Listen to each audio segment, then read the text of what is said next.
There's a formula to success, and the foundation to building a business that wins rests on these three things I'm going to share with you here.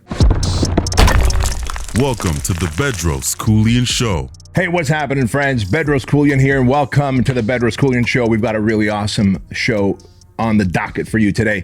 I want to kick off by letting you know that my whole journey as an entrepreneur actually started off when I was 7 years old. Not that I became an entrepreneur when I was 7 years old, but if you guys know my story, you know that we're immigrants to the United States. My family and I, we escaped the Soviet Union, and we came to the United States when I was 6 years old in 1980. We lived in Section 8 housing, which is government-assisted housing. We had food stamps. We were broke and poor. And if you want to know the difference between broke and poor, broke is when you don't have money. Poor is a state of mind. Like, I know rich people today who are stuck in this poverty state of mind, who are always afraid of losing it all and fear that they're gonna lose it all. And that's not a way to live, right? But broke, like, dude, I'm a multimillionaire, but I can go broke again if I make a bad decision, but I can get my money back. But I'll never be poor because I fixed my mindset. But anyway, so growing up in Section 8 housing, government assisted housing, being poor, being broke, my siblings were substantially older than me. You may have heard me talk about how my brother is 14 years older than me, and my sister is 16 years older than me. So you can imagine our first year in the United States, I was 7 years old at that time, and my sister would come home crying from one of her 3 jobs that she had. So she was going to Cyprus Junior College to learn English, and she had like all these little side jobs, like 3 little side jobs that she was doing, like part-time jobs. One of them was at a little pizzeria in Anaheim, California, and apparently the owner of that pizzeria was just an absolute jerk to her. He didn't trust her. He was very grabby with her. Obviously, being foreigners and immigrants, my sister didn't know the law and the rules, and so she just didn't know what to say and what to do, and this guy knew that, and so he would take advantage of that. And in fact, he was such an asshole that when she would drink soda water, he would go and taste her water, like her cup of soda water, to make sure that it wasn't like Sprite or 7-Up, that it was just either water or soda water, because that's all she could drink, right? Like, he was that cheap of an employer. And so she would come home crying, and she would be upset, and my dad would say, like, look, man, just let's do the best we can. I'll make sure I find a way to get you out of that job, etc. And I remember telling her, I was 7 years old, and I remember telling her when she was in that stressful, sad state, that one day I'm going to be so rich that you'll never have to work again. And the irony of it is, today she works for me full time from her house, actually taking care of my mom and dad, right? And I love that. But what allowed me to do that for my sister, and what's allowed me to really build an amazing life for my family, and to retire my parents, and to be good to the charities and organizations that I believe in, like Shriners Children's Hospital. We've donated well over 7 figures to Shriners Children's Hospital for the last dozen years. Toys for Tots, we buy $250,000 worth of toys every Christmas for Toys for Tots. And of course, for Compassion International, we've got 97 kids adopted through Compassion International. And I don't say any of this to boast or brag. I share this with you because I was able to make good on that promise to my sister when I was 7 years old. I was able to put my family, like my blood family, and then my immediate family, like my wife and kids, now in a really good place.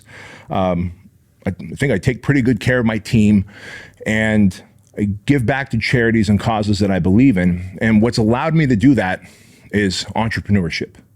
Entrepreneurship truly is a very powerful, powerful tool. It's a weapon for self-improvement. It's a weapon for self-development. Entrepreneurs are the backbone of the American economy. Entrepreneurs are innovators, they're creators. They are the ones who find a problem and always figure out how to create a solution that's elegant, that's affordable, that's convenient. Look how life has improved in so many ways because an entrepreneur was willing to put their dream to the test by risking money, taking out a loan, working late nights when they had a job just so they can get that business going. So if you're an entrepreneur, first and foremost, I salute you. Secondly, if you're an entrepreneur, you're a business owner, and I know more than half of you who listen to this show and watch this show, more than half of you are entrepreneurs and business owners. And so I want to coach you up. I want to share some of the secrets, 3 very specific things about building a business that serves your life. Because the unfortunate part about entrepreneurship is that 80% of businesses out there are breaking even or losing money every month. That is the harsh reality. And so if 80% of businesses out there are breaking even or losing money, that means 20% of the people out there who are entrepreneurs and business owners are actually doing well for themselves. And so you got to wonder, what are they doing so well that the other 80% aren't, so that you can do the same, right? And so now I've got the good fortune that I started off as an entrepreneur early on, meaning my desire for entrepreneurship started early on. And it really started off because of lack, right? I knew my family lacked money. We lacked resources. My sister was working that job that she despised because she had to. We needed the money to get by. The alternative would be that we'd be in the streets. And so most entrepreneurs always start in a place of lack. Like, you're lacking money, you're sick and tired of where you are financially with maybe your dead-end job. You're not really bought into the company that you work for. There is no vision that you've bought into with that company. You're just a cog in a wheel. You're not really serving humanity. You don't feel a sense of accomplishment, a sense of satisfaction at the end of a long day. And you're just like, you know what, man, I think I could start my own thing, right? And that's how most entrepreneurs start a business. But the reality is, when they do, they don't put any thought into it. They just go, I'm going to create a product that people need, which is usually in the form of a product or a service that solves a problem, right? The only problem is, in the free market space, it's pretty congested. It doesn't matter what industry you go into, it's pretty congested. You have a lot of competition. So if you are not standing out, if you are not marketing, if you're not doing all these necessary things, you become part of that 80% that's struggling to get by. And soon you go, man, I really wish I had that old job where I could work 9 to 5 and actually bring money home and have health benefits and a 401k versus work 24/7 and just break even. And in some cases, lose money. And that's the 80% of businesses out there, right? And so every year they hope that they could do something different where they can become profitable. And in fact, if you ever heard of the term Black Friday, right? I think it's the Friday after Thanksgiving. The whole idea there is that if you look at a ledger on a P&L report, it's either a red column or a black column. The red column means you are losing money. When the numbers change to black font or black color, that on a P&L report means that you are profitable. So the whole idea of Black Friday was all businesses would hope and pray that Black Friday would come soon enough so that they would have their sale and people would rush their stores and they would finally go in the black. They would become profitable. That is no way to live as a business owner, as an entrepreneur. If you own a business, whether it's a brick and mortar or an online business, it is no way to live where you are sacrificing so much time, money, energy, effort. You're sacrificing time with your family, and you're hoping that down the line you build something that you can show for it. But every year, you find yourself hoping and praying for a Black Friday or for some special sale or for some special marketing thing to pop off, because there is no systematic flow or process to the desired outcome of making money and having time freedom. And just so you know, all businesses should be there to serve you, the entrepreneur. You're not there to serve the business. In the beginning, you are. Make no mistake about it. In the beginning, you are to bleed for your business. In the beginning, you are to hemorrhage for your business, guys. But at some point, your business should be on a trajectory where you are using the profits that you're getting to hire employees, to buy back your time so that they can do some of the work that you were doing so that you can focus on the vision ahead, how to scale this thing even bigger, right? But if you're constantly in that rat race, if you're constantly looking down and in and not up and out like a visionary should, you begin to soon resent your business. Soon your family sees you as a stranger just passing through the house, cranky, angry, upset because you gave the best of you to your business and you bring your crumbs home. Like, I've been there, and I don't want you to go there.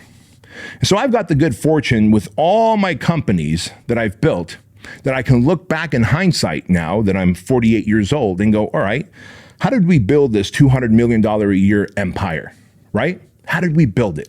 What does it rest on? What is the foundation? And as it turns out, the foundation of all successful businesses, whether it's Fit Body Bootcamp, the franchise, whether it's Trulian, our supplement company, whether it's Fuel Hunt, the apparel company, whether it's Fit Pro Tracker, the software company, right? Cauliflower Crust company. I'm an investor in that company. I'm an investor in a few other brands as well that I can't necessarily mention here and now because I can't. And then I look at all my coaching clients, and they have anywhere from services to products, from the oil and gas industry to registered dietitians to real estate investors to people that own brick and mortar weight loss centers. There's a formula to success, and the foundation to building a business that wins rests on these three things I'm going to share with you here. And so if you're like, man, I'm an entrepreneur and he just spoke to me right now. This motherfucker spoke to me and he knew exactly the frustration I'm feeling, the fatigue I'm experiencing, the crumbs that I'm giving to my family, then I want you to pay attention. And if you're like, man, I'm not an entrepreneur, I work for someone else, so I don't need to listen to this episode, I'm here to tell you you do. Because if you don't ever want to own a business, you ought to know these three things, because if you want to increase your value to the company and organization that you work for so that you can work your way up in pay and in title and in recognition, you're going to want to know these three foundational things I'm going to share with you here so that you can make that business better and so that the visionary, the CEO, whoever your boss is, can give you the compensation that you deserve. So then, let's kick it off and get going. So I titled this episode, How to Win in Business, because again, like I said, 80% of businesses are losing or putzing along year after year. And that 20% that's winning, that's broken up into that 20% is broken up into 5-15, right? Like the 15 are doing good, not great, and that 5 are doing really great. Well, again, I've got the good fortune with all my coaching clients and with all my entrepreneur friends that I get to peek into their businesses, and with all my companies and all the companies that I invest in, I get to see a very common thread in businesses that fail, businesses that putz along, and businesses that thrive and hockey stick. And here's what those things are. They're the 3 Ps. P number 1 is your product, right? And by the way, doesn't it feel great to know that like your business, your entire success of your business rests on these 3 things? Because a lot of people think like, man, there's so many moving parts to a business. Like you got to get all these things right to make it happen. I'm like, no, after 25 years of being an entrepreneur and losing my fair share and then now winning my fair share, I can tell you it breaks down to these 3 Ps, right? And that first P is the product, right? Your product. How does your product stack up with the competition? Now, whether your product is an actual physical thing, right, or it's a service that you do, how does it truly stack up? Like when I get a coaching client and they're paying me $100,000 for the domination year for 12 months of coaching, and their goal is we obviously want to 5 and 10x their revenue over the next 12 to 24 months. Well, we have to focus on the fundamentals, the 3 Ps. And when I ask them, how does your product stack up against the competition? Every single one of them go, I've got the best product ever. And I go, how do you know that? And they'll typically say, well, I looked at what's out there and I know mine's better. Well, the reality is it's hard to really objectively judge your own product or service because you're so close to it, right? You're so attached to it. You created it. You put so much time, effort, energy to build it that you are jaded where that's concerned. So literally, you are not the best judge of your product. In fact, you are the last person who should be judging your product on its merits. And so really, what you would want to do is you would want to then ask your customers in a survey for feedback. Does my product meet and exceed your expectations? Like before buying my product or service, what were your expectations?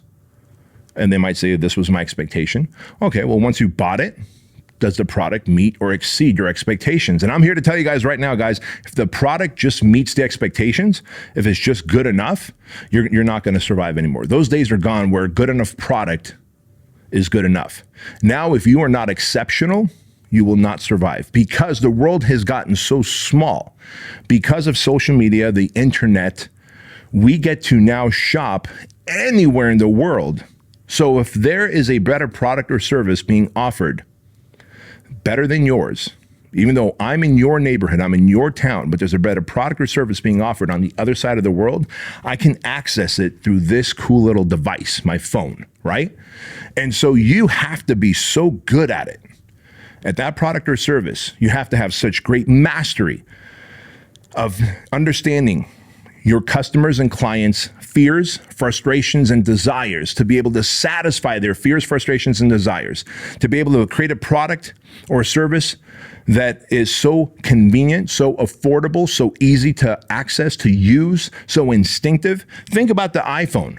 You open the box and there is no user's manual that we go through. I think they have a tiny little user's manual, but no one really goes through it because everybody knows how instinctive it is because they've made it so dummy-proof, right? It is an elegant piece of device in how it looks and how it functions. And it doesn't matter if it's the iPhone or the Android.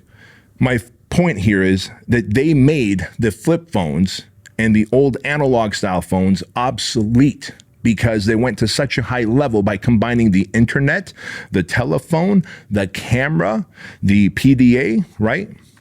Your personal daily assistant, all into one unit. And now entertainment. I mean, you're probably watching or listening to this on that device.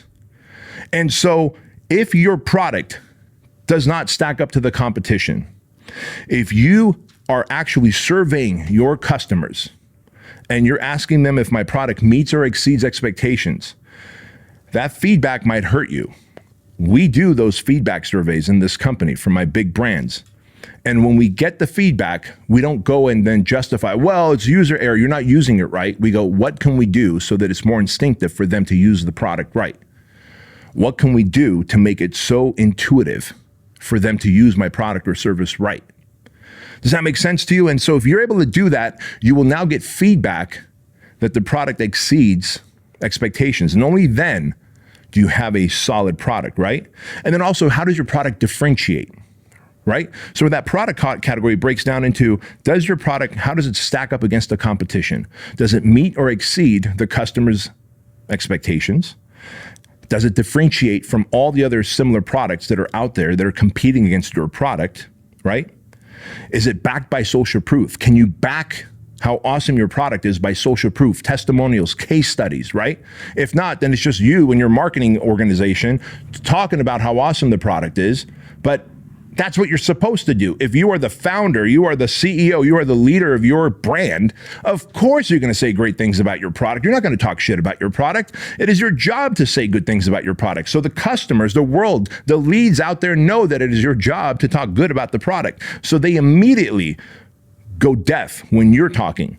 What they do listen to is reviews. That's why you look at Amazon. It's stacked with reviews because I want to know how a user, a customer that purchased this product or service, what was their experience like? Not just with the product, by the way. The product is literally encapsulated into the service. Was it easy to buy? How was the support? How was it delivered to me? Was it late? Was it on time? Was I communicated with? Did anybody follow up to check? That is, all of those things are the product. And if you are able to do all of that and then back it up with social proof because you've got clients and customers who are so over the moon excited about your product because it's so different, it's so unique, it fits, it creates such a perfect fit into a gap that existed. Now you've got evangelical fans that you can reach out to and get testimonials and put on your social media, put on your website, and pimp those testimonials out there, because what actual paying customers say about your product and service speaks 10x the volume than what you say about your product. So once you say that, man, I've got a great product, I checked all those boxes off, B, I'm good to go, the next thing we need to focus on are the people. Now, when I say we're going to focus on the people, I mean the people that run the business, right? Not the customers. And it starts with you. So check, we've got a great product now. Now we have to ask, do we have the right people in place? And by that, I mean, are you the right leader? If you want to build a $10 million business with your service that you have, are you the type of leader that can get that company to $10 million? Because if you're like, no, dude, I can get it to $1 million, or I got it to $2.5 million, so I'm just going to keep working on myself to get to the next level. You can't. Like, if you want to build a $100 million business, you have to be the $100 million CEO. You have to have all the characteristics, all the traits, all the morning routine, the structure, the ritual, everything that a $100 million CEO has. When you are making exactly $0, you have to have all the characteristics and the traits that a high-performing $100 million CEO has. That is the only way you will put your business on path to getting there, right? In other words, I'll say this in a more elegant, simple way, 6s and 7s cannot build companies that are 8s, 9s, and 10s. That's it. You as the leader, you are the lid, says John Maxwell, right? John Maxwell, by the way, has a great book, 21 Irrefutable Laws of Leadership. Like, if you want to be a great leader, start there. Like, the people matter, right? And so if you are not a level 8, 9, or a 10 leader, how do you expect to get your company to a level 8, 9, or a 10? So first of all, in the people category, the leader, you matter, right? Your personal discipline, your life structure, your emotional discipline, your ability to make decisions, your ability to cast a vision, your ability to draft out a daily mission. Like, what are the KPIs we have to achieve day to day to create the outcome that we want? When I launched Fit Body Bootcamp, the franchise, way back in the day, right, 14 years ago, I was like, man, I want a lot of locations as quickly as possible. That was a very blurry, very fuzzy vision. And the reason is there was nothing quantifiable when I said I want a lot of locations as quickly as possible. But once, years later, I realized that a successful leader has a very clear vision, and that vision must have what he wants, when he wants it by, a deadline. Then I was like, cool, I know what I want. I want 2,000 locations by 2027. Right now, once I know that I want 2,000 locations by 2027, I now have a very clear vision of what I want and when I want it by, and I can sell that vision to my team. I could sell that vision to the world at large. I can cast a daily mission, like we need to get this many applications in a day to sell this many franchises a month to get to 2,000 locations by 2027. And so if you are not the kind of leader that can cast a vision and then craft a mission statement and then be able to follow the KPIs, the key performance indicators that will help you accomplish that mission, you're always going to be part of that 80% that's struggling, that's putzing along, that's breaking even, that's frustrated, that's giving your family the crumbs. You understand what I mean? And so once the leader is the right person, then we have to look at the employees. Are your employees bought into your company, into your brand, into your vision, into your mission? If they're not bought in, they're just there to get a paycheck, guess what? Then they're exactly that, they're employees. If you read my book, Man Up, and Man Up is all about the 6 pillars of entrepreneurial leadership, of becoming a high-performing leader, I talk about it, right? I say employees are like crop dusters. They clock in a little late, they clock out a little early, they do the bare minimum to maintain employment, they only work in their own little silo, they don't really care about what the other departments are doing because they're there to collect a paycheck. But a pillar number 6, a high-performing team member. See, I don't have employees in my building. I don't have employees in my organization. They're all team members. We're a fucking team. And we know exactly what sport we're playing. We know exactly where the field is, and we know exactly the rules of the game. And then we play that game to win. And when you're a high performing team member, you are bought into the vision. You're all in. I know every single one of my team members here work extra hours on their own beyond these four walls. I know that irrefutably. Like, I know that when I figure out how I'm going to pay them, how I'm going to compensate them, bonuses I'm going to give them, I factor in the fact that these are people who work beyond their work hours. Even if I told them not to, they're just wired that way, because those are the types of people we hire. We hire people that are high speed, tightly wound, and have like high expectations of themselves, just like me, because the leader sets the tone of that organization, right? And so I'm looking for people who are driven by my vision, that are bought into my vision. And so if they are bought in, then when there's a pandemic and the rules of the game change overnight, May 16th, when it was March 16th, boom, we told all of our franchise locations, you got to shut down for 2 weeks to flatten the curve, right? Well, guess what? Our team all of a sudden had a very different playbook for the game that we were playing. If they were all employee minded, they'd be like, well, I didn't sign up for this. I guess we're defeated. Gyms and restaurants were getting their asses handed to them during the pandemic. We were just like, hey, guess what? We're going to be the virus against the virus. We're going to be the pandemic against the pandemic. And while organizations and fitness franchises like F45 and Orange Theory were tanking, losing locations at an alarming rate, not that we didn't lose locations, but they just fucking tanked. They were selling off equity. And if you look at what's happening with F45 right now, go Google what's happening with F45. Marky Mark's not on board with it. All those celebrities who were on board with F45, they abandoned F45 6 months ago. That company fired half of their employees from their corporate office. Their franchisees are getting shit service. Their locations are shutting down, all because of what I'm talking about here. They had people that were not bought in. And so when they encountered hard times, the people were like, this is not what I signed up for. And they started to underperform. And F45's like, well, I'm not loyal to you. If you're not loyal to me, I'm going to fire the top half of you that were overpaying anyway. And that's how it went. Whereas in my organization, if something happens and all of a sudden a company or department that we created isn't working like we thought it was gonna, we just pivot. Because I know I've got the right people. So I might have to change the product, but as long as I've got the right people, I can change the product 3, 4, 5 times. It doesn't matter. We can pivot until we find the profits, right? So are your people bought in? Like, truly. And if you want to test that, you're going to GWC your people. If you have 10 employees, I want you to write their names down, and then you're going to go through and you go, okay, do they GWC? And GWC is from the book, Gino Wickman's book, Traction, right? And Traction talks about a system called EOS, Entrepreneurial Operating System. Entrepreneurial Operating System is how you run your business by. You get rid of the organizational chart and you replace it by the accountability chart. All of my companies that I own, all the companies that I've taken equity in, I make it mandatory that we run all companies by EOS, which means we run L10 meetings. Level 10 meetings is what they're called.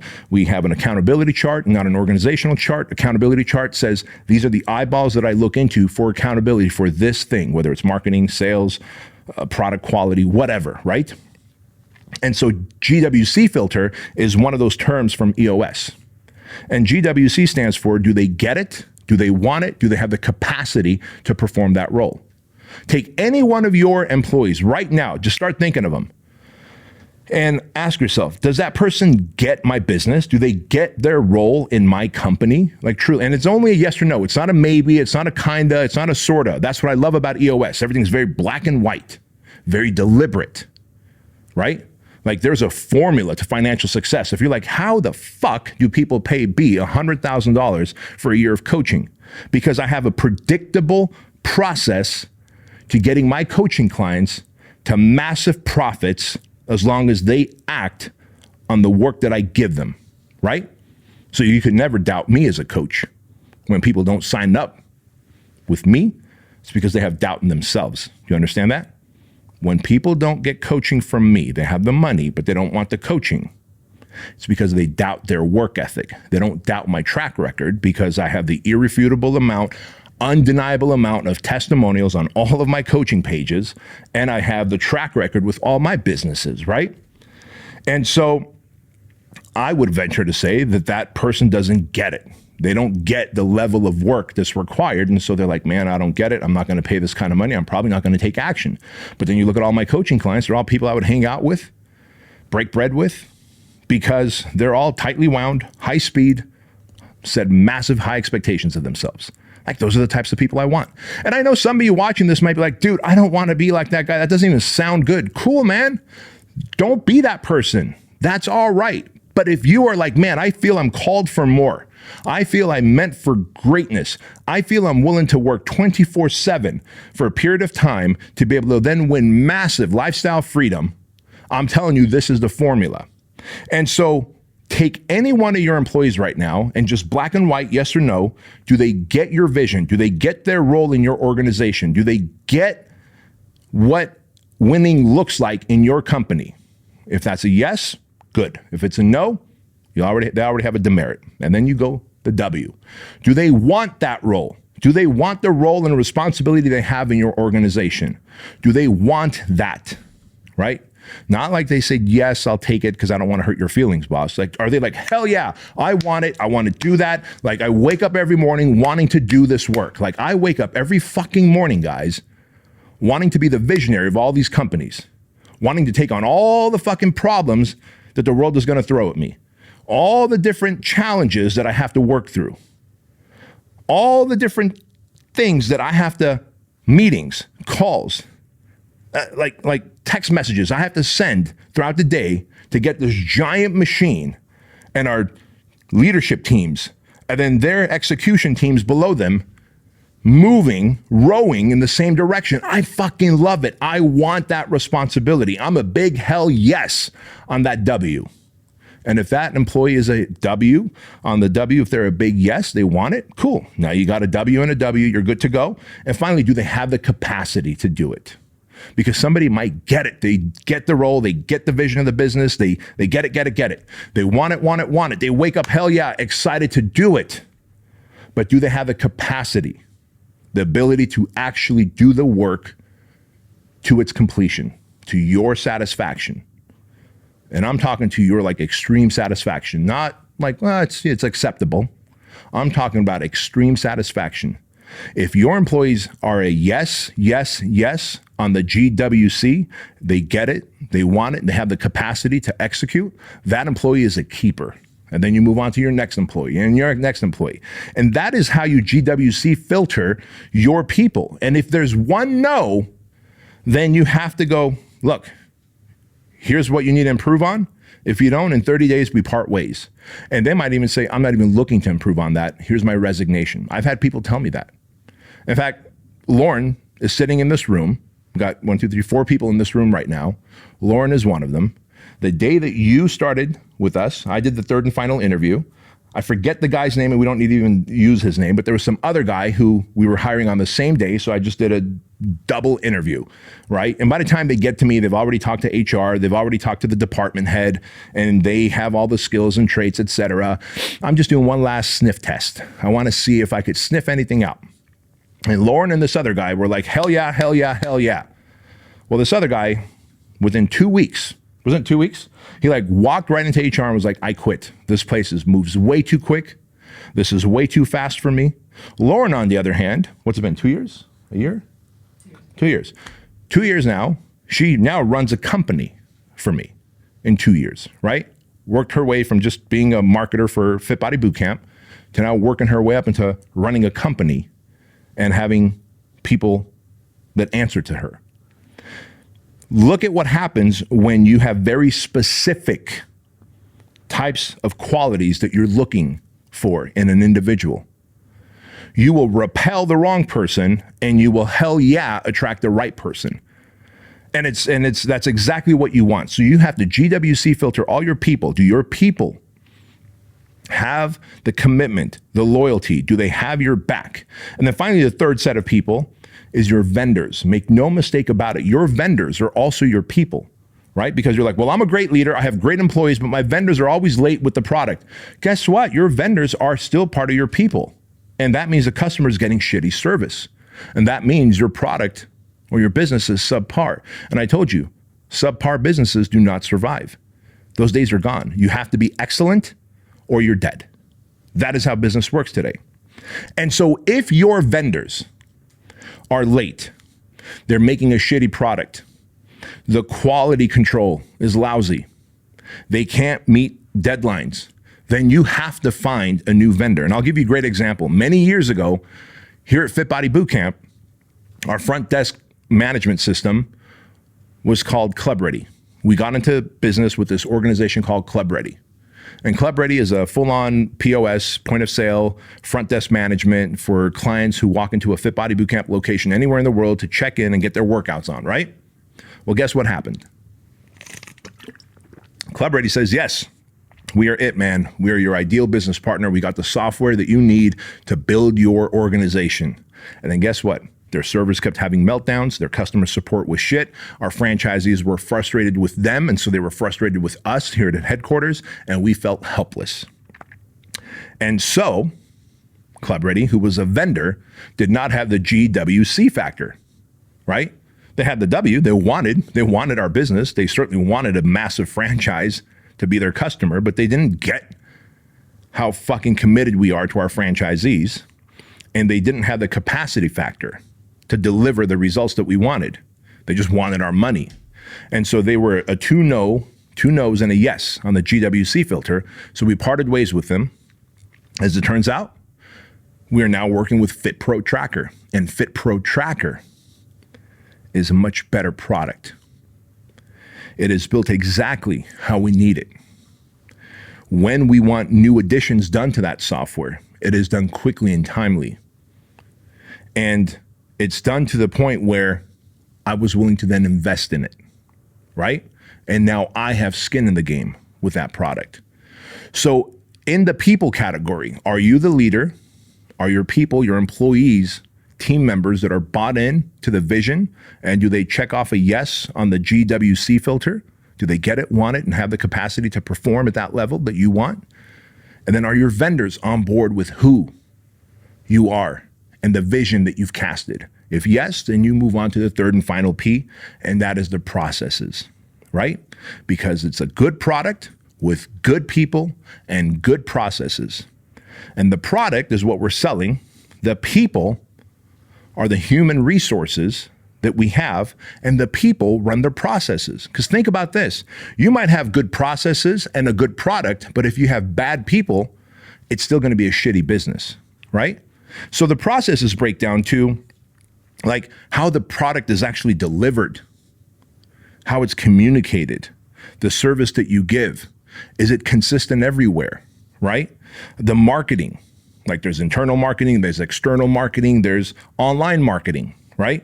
The sales process of it, the referrals, the customer retention process, the customer support process, the scaling of a business process. How do we scale this, right? What do we do when a refund request is given? There's a process for a refund request. What do we do like, Truly Supplements? We offer a 30-day unconditional like it or leave it money back guarantee on all Truly Supplements. Like on day 30, you could empty the fucking bag of grass-fed whey protein and then say, I don't like it. And then we go, here's your money back. Simple as that, right? We don't give conditions. We don't go, well, did you try mixing it with milk instead or any of that stuff? We go, here you go, dude. Here's your money back. Consistently, we have a process for that, right? And then we ask for feedback to see how we can improve the product. And that feedback is a process. So when you think about all the processes you have, service, delivery, consistency, marketing, sales, retention, referral generation, scaling, support, refunds, customers, like what happens if somebody buys a product from you and it literally shows up broken in pieces, right? Do you have a process built out for that? What do you do when someone calls yelling and screaming to the customer support line? Do you have a process to de-escalate that person, right? If you don't, then you've got a shitty business. And so when you have a good product, like you could literally say this is a good product because my customers say so, the testimonials prove it, and they're evangelical about it. And then you have great people because you're a great leader, you set the tone, your people have bought into your vision, the vendors are marching to the beat of your drum, everyone's rowing in the same direction, and you have great processes that are predictable. The people run the processes, the process runs the business, and the business becomes massively profitable, and it becomes an industry dominating brand, right? And so I'm here to tell you, anytime that you are struggling in your business and you're like, I don't know where to begin, I don't know where to look in those 3 areas and look objectively with all emotions aside. Look at the product, look at the people, and look at your processes. And by the way, oftentimes processes, man, they're just tribal knowledge. Tribal knowledge means, yeah, I have a process for that. Anytime someone calls for a refund, they talk to me and I handle it. And when someone calls it was delivered to the wrong address, they call me. That's tribal knowledge. It's not a process unless it's documented. And then I used to say saved in a 3-ring fold in the 3-ring binder, but these days we save all processes in a CRM and on Google Drive. This way, if I get hit by a bus, or Bryce, the CEO of Fit Body Bootcamp, my franchise, gets hit by a bus, we're like, oh shit, he had all this tribal knowledge in his head. It's gone. No, it's a process. We can then put a new human in place, and as long as they have the traits and the GWC factor, they can do 80 to 90% of what Bryce was doing within the first couple of weeks and then learn the rest, right? That creates predictability. Right? So when you have a great product, you have great people, you have great processes, you have predictability in your profits. And that, my friends, is how you build a multi-million-dollar business. And so always remember this, that average is the enemy, that success is your responsibility, and change can take place in an instant when you decide to flip the switch.